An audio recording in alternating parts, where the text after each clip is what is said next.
नमस्कार दोस्तों, आज हम फिर बिहार पुलिस कांस्टेबल भर्ती की जो 2025 में लिया जा रहा है, इसके लिए मैं कुछ महत्वपूर्ण क्वेश्चन लाया हूं। इंपॉर्टेंट क्वेश्चन है जो इतिहास सब्जेक्ट के हैं। इतिहास सब्जेक्ट जो कि बहुत ही हेल्पफुल होता है। करीबन 10 क्वेश्चन इतिहास से आते ही आते हैं, तो आपके लिए यह क्वेश्चन जो है बहुत ही इंपॉर्टेंट होने वाले हैं। और आज हम बात करेंगे इतिहास पर। इतिहास पर एक हम पहले वीडियो बना चुके हैं, उसमें भी बहुत महत्वपूर्ण 50 क्वेश्चन था और आज भी बहुत महत्वपूर्ण 50 क्वेश्चन हम आपके लिए लाए हैं। आपका एग्जाम बहुत ही नजदीक, पहला एग्जाम आपका 16 का है, दूसरा आपका 23 का है, तो आपके एग्जाम के दृष्टिकोण से यह क्वेश्चन बहुत ही इंपॉर्टेंट होने वाले हैं। आप कृपया करके इनको और अच्छे से देखिए और समझिए और लगाइए, यानी कि आप इसको जो है अपने जांच परख के हिसाब से इसको आप ले सकते हैं। मतलब एक मॉक टेस्ट, आप मॉक टेस्ट एक देखिए कि मेरा कितना नंबर इसमें बन रहा है। पिछले वीडियो में हम जो है हिस्ट्री के ही 50 क्वेश्चन आए थे, उसके पहले हम बायोलॉजी के 2 सेशन किए थे, जिसमें से कि 50 क्वेश्चन और 30 क्वेश्चन था। उसमें भी आपको जाकर के वो वीडियो देख लीजिए बायोलॉजी के लिए, जो कि बायोलॉजी से करीबन 10 से 12 क्वेश्चन पूछता है, उसमें भी हम वीडियो बना दिए हैं। तो चलिए आज हम बिना देर करते हुए हम बात करते हैं बिहार पुलिस कांस्टेबल भर्ती के जो हम हिस्ट्री के 50 क्वेश्चन लाए हैं उस पर बात करते हैं। ठीक है, तो चलिए पहला क्वेश्चन इसमें जो है, पहला क्वेश्चन है इसमें सिंधु घाटी सभ्यता। इसमें देखिए हम बता देते हैं कि ये इसमें प्राचीन इतिहास, मध्यकालीन इतिहास और आधुनिक इतिहास, इस तीनों से क्वेश्चन को इसमें जोड़ करके लाया गया है। ठीक है, तो सबसे पहला क्वेश्चन है सिंधु घाटी सभ्यता का सबसे बड़ा स्थल कौन सा है? सिंधु घाटी सभ्यता का सबसे बड़ा स्थल कौन सा है? चलिए फटाफट आंसर दीजिए। सिंधु घाटी सभ्यता का सबसे बड़ा स्थल कौन सा है? आप वीडियो को पॉज कर लीजिएगा और पॉज करके आंसर देने का प्रयास कीजिएगा। क्यों? क्योंकि इसमें ज्यादा लंबा हो जाएगा। ठीक है, तो चलिए बात करते हैं। आज का क्वेश्चन है सिंधु घाटी सभ्यता का सबसे बड़ा स्थल कौन सा है? तो सिंधु घाटी सभ्यता का जो सबसे बड़ा स्थल है वो है राखीगढ़ी। याद रखिएगा कौन है? राखीगढ़ी। राखीगढ़ी जो है ये सबसे बड़ा स्थल है सिंधु घाटी सभ्यता का। क्वेश्चन पूछेगा कि सिंधु घाटी सभ्यता का जुड़वा राजधानी, जुड़वा राजधानी कौन है? तो जुड़वा बहनों की राजधानी इसी को कहते हैं, हड़प्पा और मोहनजोदड़ो। ठीक है, हड़प्पा और मोहनजोदड़ो। क्वेश्चन एगो पूछेगा कालीबंगा किस राज्य में स्थित है? तो कालीबंगा जो है वो राजस्थान में है, राजस्थान में है कालीबंगा। ठीक है, याद रखिएगा राजस्थान में है कालीबंगा। और यह जो कालीबंगा है यहाँ पर जोता हुआ खेत का साक्ष्य मिला था। कालीबंगा में जोता हुआ खेत का साक्ष्य मिला था। ठीक है, याद रखिएगा जोता हुआ खेत का साक्ष्य मिला था। कालीबंगा में जोता हुआ खेत का साक्ष्य मिला था। बाकी सिंधु घाटी सभ्यता को हड़प्पा सभ्यता भी कहते हैं और हड़प्पा सभ्यता के सबसे बड़ा स्थल जो है वो राखीगढ़ी है। और क्वेश्चन पूछेगा कि हड़प्पा सभ्यता के सबसे बड़ा स्थल राखीगढ़ी। क्वेश्चन पूछेगा कि हड़प्पा सभ्यता में सबसे बड़ा नगर मोहनजोदड़ो, सबसे बड़ा नगर मोहनजोदड़ो, सबसे बड़ा स्थल राखीगढ़ी। ठीक है, नगरों में सबसे ये बहुत इंपॉर्टेंट है, याद रखिएगा। ये जो मोहनजोदड़ो है ये सिंधु नदी के किनारे है। किस नदी के किनारे हैं? सिंधु नदी के किनारे हैं। जबकि हड़प्पा जो है ये रावी नदी के किनारे हैं। हड़प्पा किस नदी के किनारे हैं? रावी नदी के किनारे हैं। मोहनजोदड़ो जो है वो सिंधु नदी के किनारे हैं। आप इस बात को याद रखिएगा। बाकी हड़प्पा को और मोहनजोदड़ो को ये जुड़वा राजधानी कहा जाता है, सिंधु घाटी सभ्यता का जुड़वा राजधानी। ठीक है, चलिए अगला क्वेश्चन हम देख लेते हैं। अगला क्वेश्चन है वैदिक सभ्यता। वैदिक सभ्यता का मुख्य देवता कौन है? देखिए वैदिक सभ्यता में मुख्य देवता यानी वैदिक काल की अगर हम बात करें तो वैदिक काल जो है 2 प्रकार का है। एक है उत्तर वैदिक, पहले हम लिख देते हैं ऋग वैदिक काल, ऋग वैदिक काल। ठीक है, ऋग वैदिक काल। ये जो ऋग वैदिक काल है ये चला था 1500 ईसा पूर्व से लेकर के ये चला था 1000 ईसा पूर्व तक, 1000 ईसा पूर्व तक चला था। और दूसरा हो जाएगा उत्तर वैदिक काल। ये उत्तर वैदिक काल जो है ये 1000 ईसा पूर्व से लेकर के 1000 ईसा पूर्व से लेकर के ये चला था 600 ईसा पूर्व तक। ठीक है, 600 ईसा पूर्व तक चला था। देखिए ऋग वैदिक काल इसीलिए कहते हैं कि इसी समय में ऋग्वेद का क्या हुआ था? इसी समय में ऋग्वेद का विकास हुआ था। 1500 से 1000 ईसा पूर्व के बीच में ऋग्वेद का विकास हुआ था। ठीक है, ऋग वैदिक काल में जो था मतलब मानव का जो काल था वो मतलब कर्म पर आधारित था। याद रखिएगा इस काल में जो मानव था कर्म पर आधारित था, ठीक है। और इस काल में जो मानव हो गया वो वंश पर आधारित हो गया, वंश पर आधारित हो गया।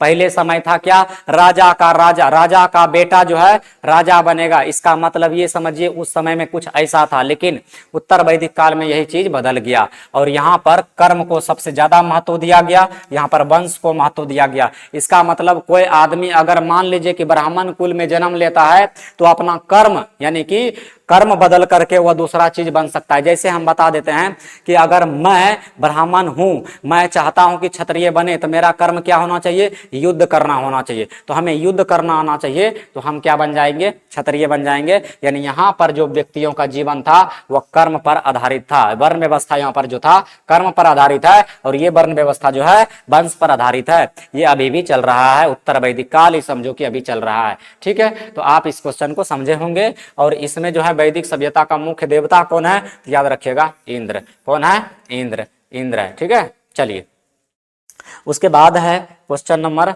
अगला, क्वेश्चन नंबर 2 हो जाएगा। क्वेश्चन नंबर 2 हो जाएगा, बुद्ध ने अपना पहला उपदेश कहाँ दिया था। भगवान बुद्ध ने अपना पहला उपदेश कहाँ दिया था, बताइए फटाफट। भगवान बुद्ध ने अपना पहला उपदेश कहाँ दिया था, तो भगवान बुद्ध ने अपने जो उपदेश दिया था कहाँ दिया था, वो सारनाथ है, सारनाथ। इन्होंने अपना पहला उपदेश जो है सारनाथ दिया था, ठीक है। भगवान बुद्ध का जन्म हो गया था लुम्बिनी में। क्या हो गया था, जन्म हो गया था लुम्बिनी में, जन्म हो गया लुम्बिनी में, ठीक है। लुम्बिनी कहाँ पड़ता है, तो ये नेपाल में पड़ता है, याद रखिएगा। वर्तमान में ये नेपाल में, नेपाल, लुम्बिनी नेपाल में, ठीक है। उसके बाद कुशीनगर में जो है, कुशीनगर में जो है इनका मौत हो गया था, और यहाँ पर इसको ज्ञान की प्राप्ति हुआ था, इसको ज्ञान की प्राप्ति हो गया था, ठीक है। इसको ज्ञान की प्राप्ति बोध गया में हो गया था, ठीक है। ज्ञान की प्राप्ति हो गया था बोध गया में। चलिए अगला बात करते हैं, अगला क्वेश्चन बात करते हैं, इसका आंसर हो जाएगा सारनाथ, ठीक है। चलिए अगला क्वेश्चन है, क्वेश्चन नंबर हो जाएगा 4। मौर्य साम्राज्य की स्थापना किसने की थी, मौर्य साम्राज्य की स्थापना किसने की थी, बताइए। मौर्य साम्राज्य का स्थापना किसने किया था, तो मौर्य साम्राज्य का स्थापना जो किया था वो किया था चंद्रगुप्त मौर्य ने, चंद्रगुप्त मौर्य ने, चंद्रगुप्त मौर्य ने। कब किया था, कब किया था, 322 ईसा पूर्व में किया था, 322 ईसा पूर्व में किया था। और इसका जीवन जो रहा था 322 से 298 ईसा पूर्व माना जाता है, 322 से 298 ईसा पूर्व माना जाता है इसका जीवन काल, ठीक है। चंद्रगुप्त मौर्य के जीवन काल याद रखिएगा। चंद्रगुप्त मौर्य के दरबार में ही, चंद्रगुप्त मौर्य के दरबार में ही जो एक व्यक्ति आए थे, यूनानी यात्री आए थे, यूनानी यात्री मेगास्थनीज। यूनानी यात्री कौन आए थे, मेगास्थनीज, मेगास्थनीज। याद रखिएगा, मेगास्थनीज का पुस्तक का नाम पूछता है तो इंडिका। क्या है, इंडिका,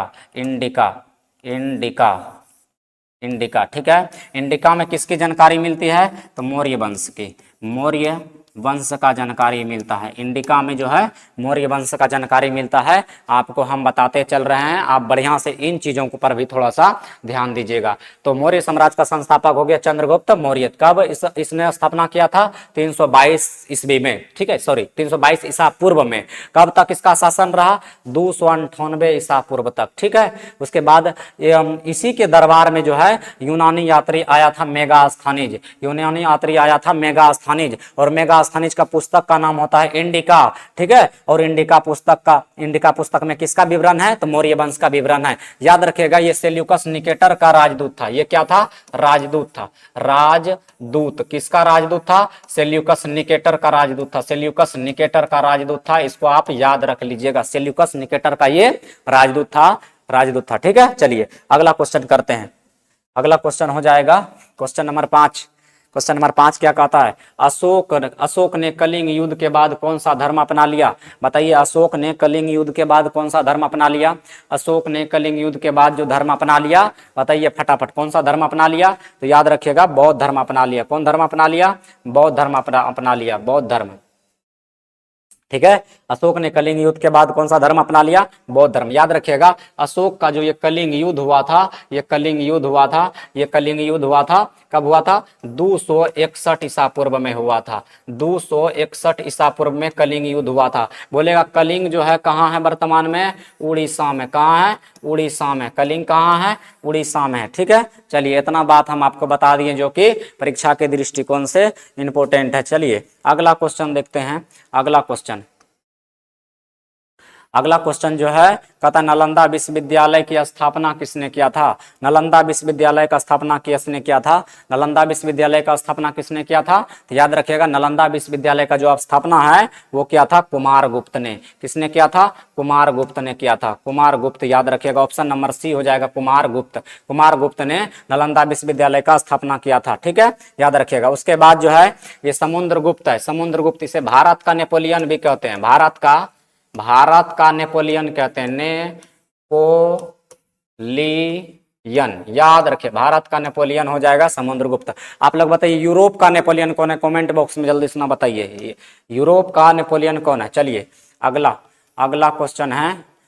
क्वेश्चन है सिकंदर भारत कब आया था, यानी सिकंदर भारत कब आया था। यानी सिकंदर जो था विश्व विजेता सिकंदर कहा जाता है, जिसको अलेक्जेंडर भी कहते हैं, वो भारत कब आया था, तो याद रखिएगा वो आया था 326 ईसा पूर्व में। 326 ईसा पूर्व में वो भारत आया था। 326 ईसा पूर्व में वो भारत आया था पोरस राष्ट्र में, ठीक है, पोरस राष्ट्र में आया था, याद रखिएगा। चलिए अगला क्वेश्चन है, अगला क्वेश्चन नंबर हो जाएगा, क्वेश्चन नंबर को हो जाएगा 8। सप्तऋषि की संकल्पना किस धर्म ग्रंथ में मिलती है। सप्तऋषि की संकल्पना यानी 7 ऋषियों का संकल्पना किस ग्रंथ में मिलता है, जल्दी बताइए किस ग्रंथ में मिलता है। सामवेद है, ऋग्वेद है, यजुर्वेद है, अथर्ववेद है। तो इसका आंसर क्या हो जाएगा, सबसे प्राचीन वेद। सबसे प्राचीन वेद ये क्या है, सबसे प्राचीन वेद, सबसे प्राचीन वेद है, प्राचीन वेद, ठीक है, याद रखिएगा हो जाएगा ऋग्वेद। चलिए इसका आंसर हो जाएगा ऋग्वेद। क्वेश्चन नंबर आगे 8 हो गया। अब चलते हैं 9 पे। 9 क्या कहता है, जैन धर्म के 24वें तीर्थंकर बताइए। जैन धर्म के 24वें तीर्थंकर कौन है। जैन धर्म के 24वें तीर्थंकर कौन है, तो यह जैन धर्म के 24वें तीर्थंकर होगा जाएगा महावीर स्वामी, ठीक है, ये हो जाएगा महावीर स्वामी, ये हो जाएगा क्या कहते हैं 24वें तीर्थंकर। ऋषभ देव ये हो जाएगा प्रथम तीर्थंकर, ठीक है, महावीर स्वामी हो जाएगा 24वें तीर्थंकर, ठीक है। उसके बाद एक है पार्श्वनाथ हो जाएगा 23वें तीर्थंकर, याद रखेगा। ऋषभ देव प्रथम तीर्थंकर, महावीर स्वामी 24वें तीर्थंकर, पार्श्वनाथ 23वें तीर्थंकर, याद रखिएगा। चलिए अगला क्वेश्चन है, क्वेश्चन नंबर 10 है। क्वेश्चन नंबर 10 कहता है गुप्त काल में नवरत्नों का संबंध किससे था। गुप्त काल में नवरत्नों का संबंध किससे था बताइएगा। गुप्त काल में नवरत्नों का संबंध किससे था, तो गुप्त काल में जो है नवरत्नों का संबंध किससे है बताइए फटाफट। तो इसका आंसर क्या हो जाएगा, चंद्रगुप्त द्वितीय। चंद्रगुप्त द्वितीय या चंद्रगुप्त विक्रमादित्य भी इसको कहते हैं, विक्रमादित्य, ठीक है, चंद्रगुप्त विक्रमादित्य या चंद्रगुप्त द्वितीय, याद रखिएगा। चलिए अगला क्वेश्चन लेट करने से फायदा नहीं है, आगे चलते हैं फटाफट। 11 नंबर क्वेश्चन है सबसे प्राचीन ग्रंथ कौन सा है। सबसे प्राचीन ग्रंथ कौन सा है, सबसे प्राचीन ग्रंथ कौन सा है, तो सबसे प्राचीन ग्रंथ रामायण है, महाभारत है, ऋग्वेद है, उपनिषद है, याद रखिएगा। सबसे प्राचीन ग्रंथ जो है ऋग्वेद है, सबसे प्राचीन ग्रंथ जो है वो ऋग्वेद है, ठीक है ना। ऋग्वेद का जो रचनाकार पूछता है कृष्ण द्वैपायन वेद व्यास, याद रखिएगा कृष्ण द्वैपायन वेद व्यास, कृष्ण द्वैपायन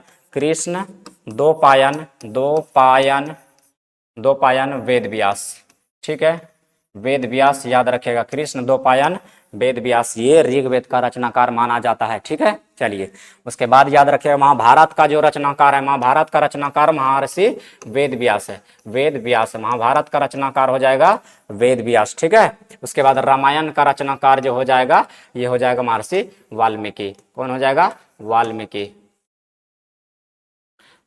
ठीक है, वाल्मीकि हो जाएगा। चलिए अगला क्वेश्चन है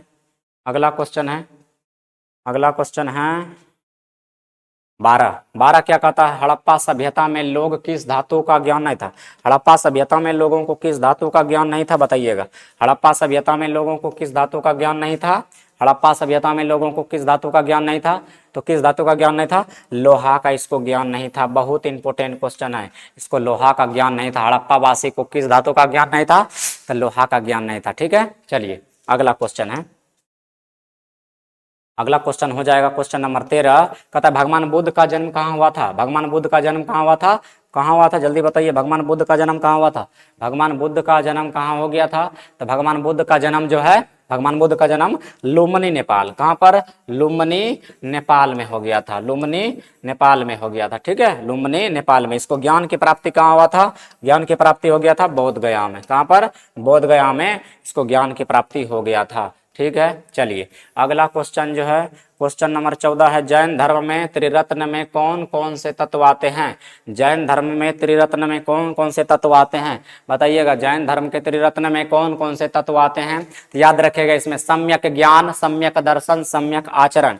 सम्यक ज्ञान का मतलब होता है पूर्ण ज्ञान, सम्यक दर्शन का मतलब होता है सही सही देखना, दृष्टि सही होना, सम्यक आचरण का मतलब चरित्रवान होना, व्यवहारवान होना, ठीक है, जिसका आंसर हो जाएगा ऑप्शन नंबर बी, याद रखिएगा। चलिए क्वेश्चन नंबर हो जाएगा 15। 15 क्या कहता है, मगध की पहली राजधानी कहाँ थी? मगध की पहली राजधानी कहाँ थी? बताइए फटाफट, मगध की पहली राजधानी कहाँ थी?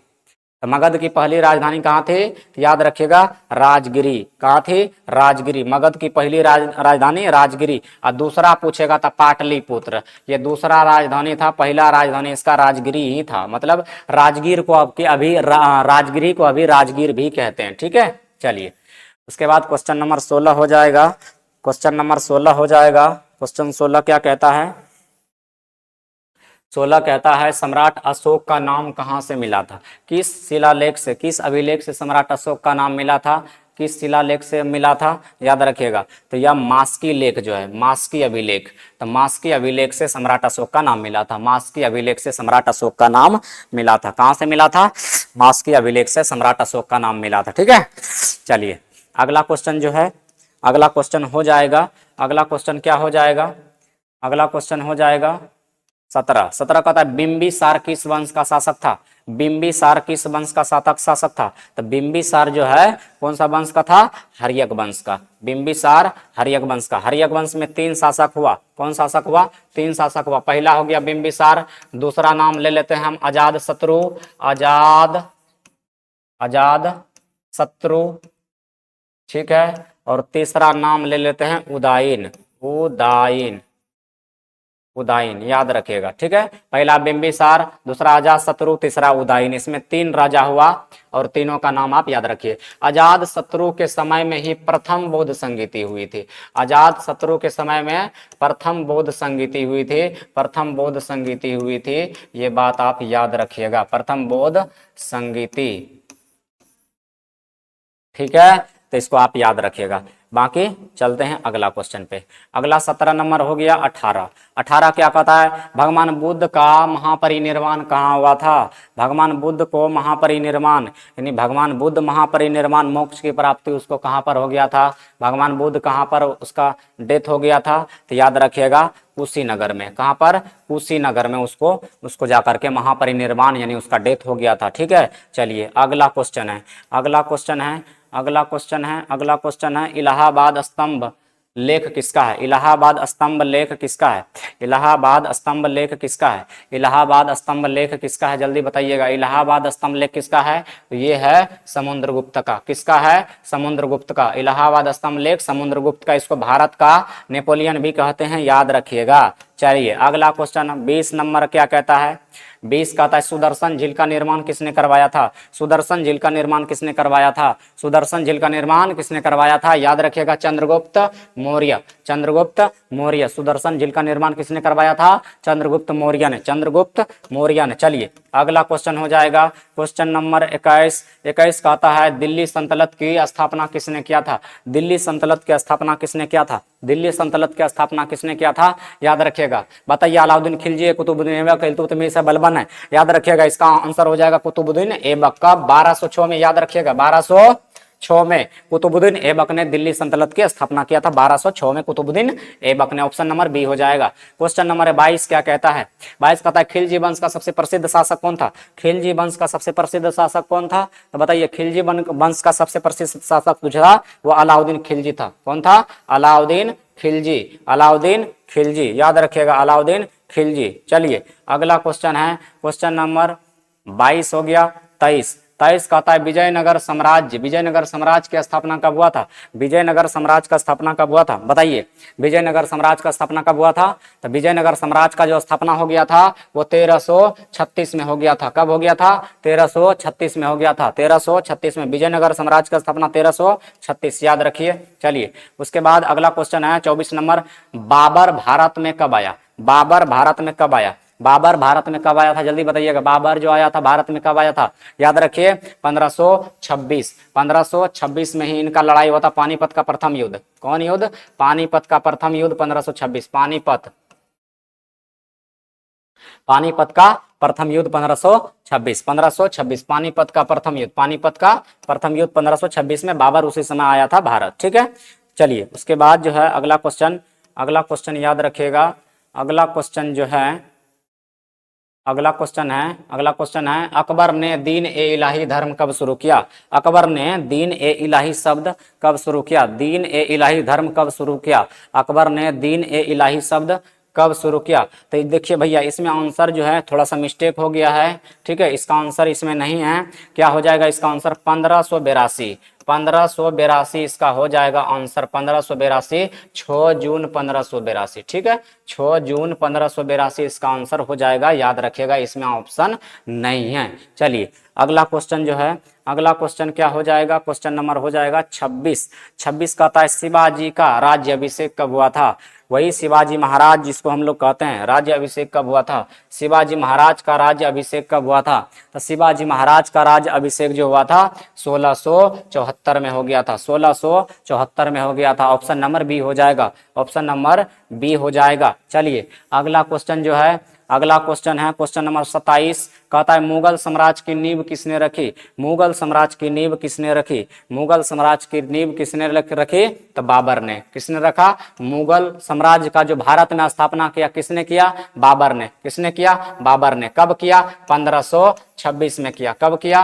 1526 में किया। चलिए उसके बाद जो है अगला क्वेश्चन है कहता प्रथम पानीपत का युद्ध कब हुआ था? प्रथम पानीपत का युद्ध कब हुआ था? पानीपत का प्रथम युद्ध कब हुआ था? तो हम बता दें पानीपत का प्रथम युद्ध, आप ही लोग बताइए फटाफट बताइए। पानीपत का प्रथम युद्ध कब हुआ था? तो याद रखिए 1526। 1526 में हो गया था प्रथम युद्ध, पानीपत का प्रथम युद्ध। 1500 हो गया था 56 में पानीपत का द्वितीय युद्ध, और 1761 में हो गया था पानीपत का तृतीय युद्ध। 1761 में हो गया था पानीपत का तृतीय युद्ध। ठीक है, चलिए उसके बाद जो है क्वेश्चन नंबर, अच्छा ये हो याद रखेगा, पानीपत का प्रथम युद्ध पूछता है कि किसके किसके बीच हुआ? बाबर और इब्राहिम लोदी के बीच में हुआ था। बाबर और इब्राहिम लोदी के बीच में हुआ था। बाबर और इब्राहिम लोदी के बीच में हुआ था, याद रखिएगा। ठीक है, अगला कहते हैं शेरशाह सूरी का मकबरा कहाँ स्थित है? शेरशाह सूरी का मकबरा कहाँ स्थित है बताइएगा।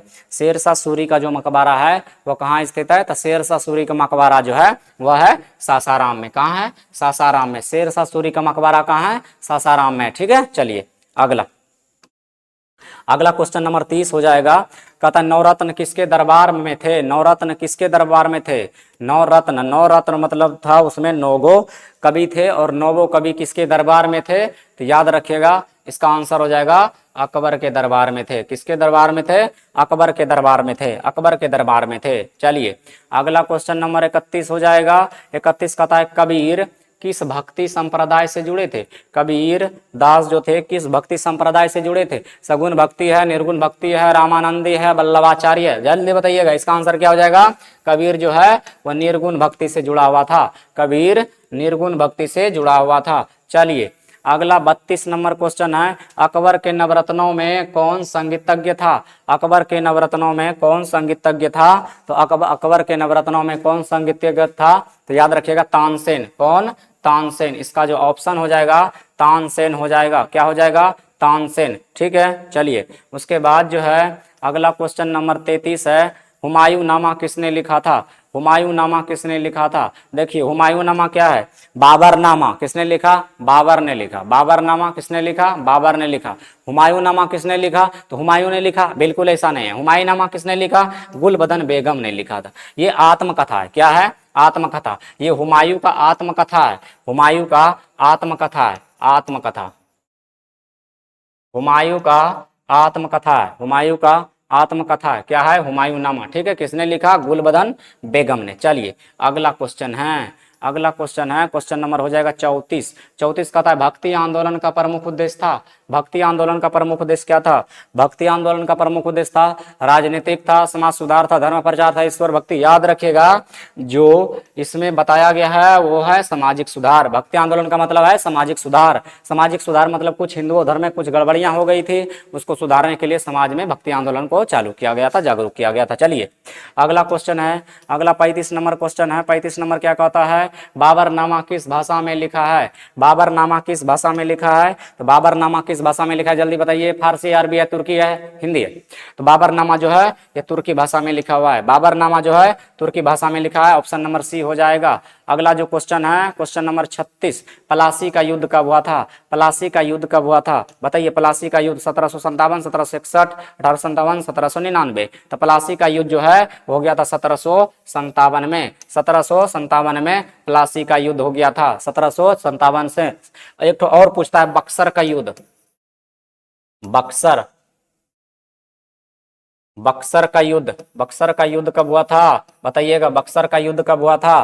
कब हुआ था? 1764 में। कब हुआ था? 1764 में बक्सर का युद्ध हो गया था, 1764 में। और ये जो 1761 है ये पानीपत का तीसरा युद्ध था। ठीक है, चलिए अगला, अगला क्वेश्चन क्या कहता है, क्वेश्चन नंबर है 37। 37 कहता है 1857 की क्रांति का नेतृत्व दिल्ली में किसने किया था?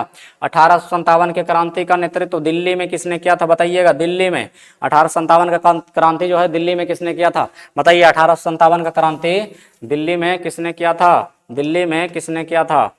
तो इसका आंसर क्या हो जाएगा, जल्दी बताइए, जल्दी बताइए, इसका आंसर क्या हो जाएगा? दिल्ली में किसने किया था 1857 की क्रांति? तो याद रखिएगा इसका आंसर क्या हो जाएगा, बहादुर शाह जफर।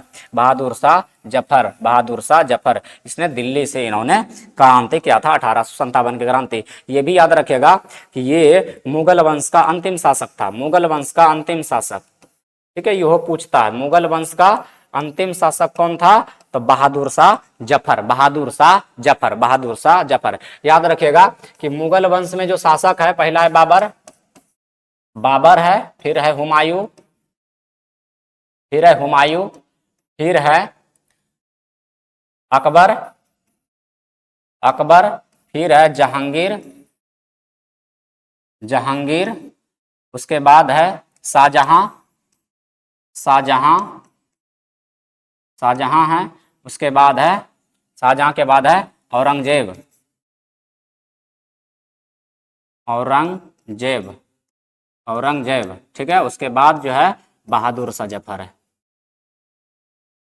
बहादुर शाह जफर।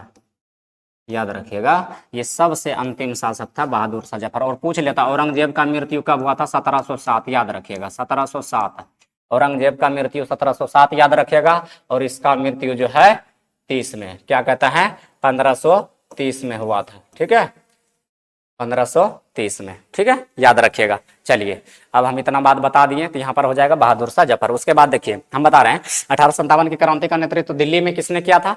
1857 का क्रांति जो है दिल्ली में बहादुर शाह जफर ने किया था। नाना साहब ने कहां से किया था बताइएगा फटाफट। ये कानपुर, कहां से? कानपुर, कानपुर से नाना साहब ने किया था। तात्या टोपे ने कहां से किया था? इन्होंने भी कानपुर से किया था। रानी लक्ष्मीबाई जो था इन्होंने झांसी से किया था। कहां से? झांसी से किया था। चलिए इसीलिए इसको झांसी वाली रानी भी कहा जाता है। चलिए अगला क्वेश्चन है, इस पे आप गौर कीजिएगा। ठीक है, अगला क्वेश्चन है क्वेश्चन नंबर 38। 38 कहता है भारतीय राष्ट्रीय कांग्रेस की स्थापना कब हुआ था? भारतीय राष्ट्रीय कांग्रेस का स्थापना कब हुआ था? भारतीय राष्ट्रीय कांग्रेस का स्थापना हो गया था, कब हुआ था? ये हो गया 1885 में, 1885 में, 1885 में भारतीय राष्ट्रीय कांग्रेस का स्थापना हो गया था। किसने किया था? ए ओ ह्यूम, ए ओ ह्यूम, ए ओ ह्यूम। याद रखिएगा ए ओ ह्यूम, ए ओ ह्यूम। 1757, 1857 में क्या हुआ था? क्रांति हुआ था। कौन सा क्रांति? 1857 की क्रांति ही इसको कहा जाता है। उसके बाद 1905 में बंगाल विभाजन, याद रखिएगा बंगाल विभाजन, बंगाल विभाजन, बंगाल विभाजन, बंगाल विभाजन 1905। 1947 में अपना देश का क्या हुआ था? आजाद, आजाद हो गया था देश, आजाद। ठीक है, अपना देश आजाद हो गया था, या यूं कह सकते हैं कि भारत का विभाजन हो गया था। ठीक है, चलिए अगला, अगला 38 हो गया। 39, 39 क्या कहता है, असहयोग आंदोलन किसने शुरू किया था? असहयोग आंदोलन जो है किसने शुरू, जवाहरलाल नेहरू है, महात्मा गांधी है, भगत सिंह है, क्या कहता है, लाला लाजपत राय है। तो याद रखिएगा महात्मा गांधी। वो सहयोग आंदोलन किसने शुरू किया था? महात्मा गांधी। कब शुरू किया गया था वो सहयोग आंदोलन? तो ये याद रखिएगा 1920 में, 1920 में। और 9 फरवरी 1922 को इसको निरस्त कर दिया गया था। 9 फरवरी 1922 में इसको निरस्त कर दिया गया था। उसके बाद हंटर समिति का गठन किया गया था। ये सब आप सब्जेक्टिव में पढ़िएगा। अभी हम फिलहाल उतना लंबा नहीं जाएंगे, एकदम सीधा सीधा चलेंगे। 40 हो जाएगा। जलियांवाला बाग हत्याकांड। देखिए जलियांवाला बाग हत्याकांड जो हुआ था, इसी के खिलाफ हंटर समिति का गठन किया गया था। जलियांवाला बाग हत्याकांड में जो मुजरिम थे उसको सजा दिलवाने के लिए, ठीक है। तो हंटर समिति का गठन कब किया गया था, आप कमेंट में जल्दी से ना बता दीजिएगा, ठीक है। चलिए जलियांवाला बाग हत्याकांड कब हुआ था? जलियांवाला बाग हत्याकांड हुआ था 1919 में। काय अप्रैल को? 13 अप्रैल को। 13 अप्रैल को हो गया था। 13 अप्रैल 1919 को जलियांवाला बाग हत्याकांड हो गया था। ये बात याद रखिएगा। उसके बाद 1920 में जो है असहयोग आंदोलन अभी हम बताइए दिए 1920 में। और 1921 को भूल जाइए। 1930 में दांडी याद रखिएगा, दांडी, ठीक है। 1930 में दांडी मार्च हुआ था, नमक कानून हुआ था। नमक कानून विरोध के खिलाफ जो है दांडी मार्च निकाला था। चलिए अगला क्वेश्चन है, भारत छोड़ो आंदोलन कब शुरू हुआ था? भारत छोड़ो आंदोलन कब शुरू हो गया था? बताइए, भारत छोड़ो आंदोलन कब शुरू हो गया था?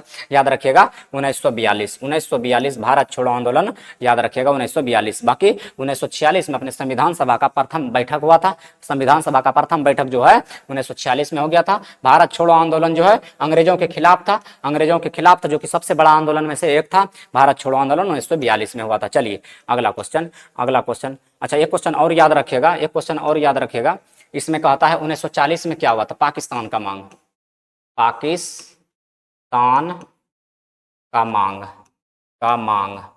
किसने किया था? पाकिस्तान का मांग याद रखिएगा किसने किया था? तो अली जिन्ना ने, मोहम्मद अली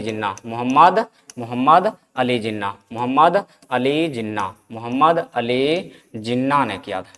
जिन्ना द्वारा पाकिस्तान का मांग 1940 में कर लिया गया था। चलिए ठीक है। उसके बाद चलते हैं अगला क्वेश्चन है 41 हो गया। 42 क्या कहता है? चंद्र बोस, ये कौन सा? सुभाष चंद्र बोस ने आजाद हिंद फौज का स्थापना कर दिया था। कब कर दिया था? सुभाष चंद्र बोस ने आजाद हिंद फौज का स्थापना कर दिया था। हम बताए थे आजाद हिंद फौज का पहला जो स्थापना किया था वो मोहन सिंह था, लेकिन इन्होंने बहुत उसमें सुधार किया था। तो याद रखिएगा 1943 में आजाद हिंद फौज का स्थापना हो गया था 1943 में। चलिए उसके बाद जो है क्वेश्चन नंबर अगला है 43 क्या कहता है? 43 कहता है स्वराज मेरा जन्मसिद्ध अधिकार है। इसके नाम सुन के ही लगता है कि क्या होगा? बाल गंगाधर तिलक। स्वराज मेरा जन्मसिद्ध अधिकार है, ये किसने बोला था? बाल Gangadhar Tilak. Option number C लगा लीजिएगा। चलिए क्वेश्चन नंबर 43 हो गया। 44 क्या कहता है? कहता रौलेट एक्ट कब पास हुआ? रौलेट एक्ट कब पास हो गया था अपने देश में? रौलेट एक्ट को काला कानून भी कहते हैं। रौलेट एक्ट जो है 1916 में पास हो गया था। 1916 में इसको काला कानून भी कहते हैं। कौन सा कहते हैं? काला कानून भी कहते हैं। काला कानून के नाम से जानते हैं रौलेट एक्ट, ठीक है। इसको बिना अपील, बिना दलील और बिना वकील के भी कानून कहते हैं रौलेट एक्ट को, ठीक है। चलिए इसके खिलाफ व्यक्ति को कभी भी किसी भी समय डिटेन कर लिया जाता था अंग्रेजों के द्वारा। चलिए उसके बाद जो है अगला क्वेश्चन है क्वेश्चन नंबर 45 क्या कहता है? 45 कहता है गांधी इरविन समझौता कब हुआ था? गांधी इरविन समझौता कब हुआ था? तो गांधी इरविन समझौता जो है हम बता देते हैं 1931 में हुआ था। गांधी इरविन समझौता 1931 में हुआ था, याद रखिएगा। और प्रथम गोलमेज सम्मेलन भी हुआ था 1930 में, द्वितीय गोलमेज सम्मेलन 1931 में, तृतीय गोलमेज सम्मेलन 1932 में। इसको आप याद रखिएगा, ठीक है। चलिए 45 हो गया। 46 क्या कहता है? 46 कहता है लाहौर अधिवेशन 1929 में क्या निर्णय लिया गया? लाहौर अधिवेशन में क्या निर्णय लिया गया? अच्छा जल्दी बताइए, लाहौर अधिवेशन में क्या निर्णय लिया गया था? तो याद रखिएगा पूर्ण स्वराज की मांग। लाहौर अधिवेशन में पूर्ण स्वराज की मांग किया था। किसने किया था? डॉक्टर पंडित जवाहरलाल नेहरू ने पूर्ण स्वराज का मांग किया था लाहौर अधिवेशन में, ठीक है। चलिए अंग्रेजों से अगला 46 हो गया। 47 क्या कहता है? 47 कहता है कांग्रेस सोशलिस्ट पार्टी का स्थापना कब हुआ था? कांग्रेस सोशलिस्ट पार्टी का स्थापना कब हुआ था? 1932 है, 1934 है, 1940 है, 1947 है। तो याद रखिएगा कांग्रेस सोशलिस्ट पार्टी का जो स्थापना हुआ था 1934 में हो गया था, 1934 में हो गया था। कांग्रेस सोशलिस्ट पार्टी का स्थापना हो गया था 1934 में। चलिए 47 हो गया, 48 चलते हैं। 48 क्या कहता है? भगत सिंह को फांसी दिया गया। भगत सिंह को कब फांसी दिया गया था? याद रखिएगा 23 मार्च। कै मार्च? 23 मार्च 1931 शाम में। 23 मार्च 1931, 23 मार्च 1931 कै बजे? 36 में, 36 पीएम में, 36 पीएम में, 36 पीएम में। ठीक है, 1931 याद रखिएगा। चलिए अगला क्वेश्चन है 48 हो गया। 48 के बाद हो जाता है 49। 49 का था संविधान सभा का गठन कब हुआ था? संविधान सभा का गठन हो गया था 1946 में। संविधान सभा का गठन हो गया था 1946 में। इसके प्रारूप समिति का जो अध्यक्ष था BR अम्बेडकर था, डॉक्टर भीमराव अम्बेडकर था। और वो अस्थायी अध्यक्ष जो था इसका, वह सच्चिदानंद सिन्हा था, सच्चिदानंद सिन्हा था। जबकि अस्थायी अध्यक्ष जो था वो राजेंद्र प्रसाद थे, डॉक्टर राजेंद्र प्रसाद थे। ठीक है, चलिए उसके बाद अगला क्वेश्चन, अगला 50 नंबर क्या कहता है? भारत स्वतंत्र कब हो गया था? बताइए, भारत स्वतंत्र कब हो गया था? तो भारत जो स्वतंत्र हो गया था ये हो गया था 15 अगस्त 1947 में। एकदम सिंपल सा क्वेश्चन है। भारत स्वतंत्र कब हुआ था? 15 अगस्त 1947 में हो गया था। चलिए उसके बाद अगला क्वेश्चन जो है, अगला क्वेश्चन, अच्छा अगला क्वेश्चन नहीं है। चलिए तो 50 फुल क्वेश्चन था और 50 क्वेश्चन आज हम आपको करा दिए। तो आज के लिए इतना ही। हम फिर से अच्छे अच्छे क्वेश्चन लाने का प्रयास करेंगे। आप वीडियो को देखिए और समझिए और बहुत अच्छे से आंसर कीजिए। तब तक के लिए जय हिंद, थैंक यू, धन्यवाद।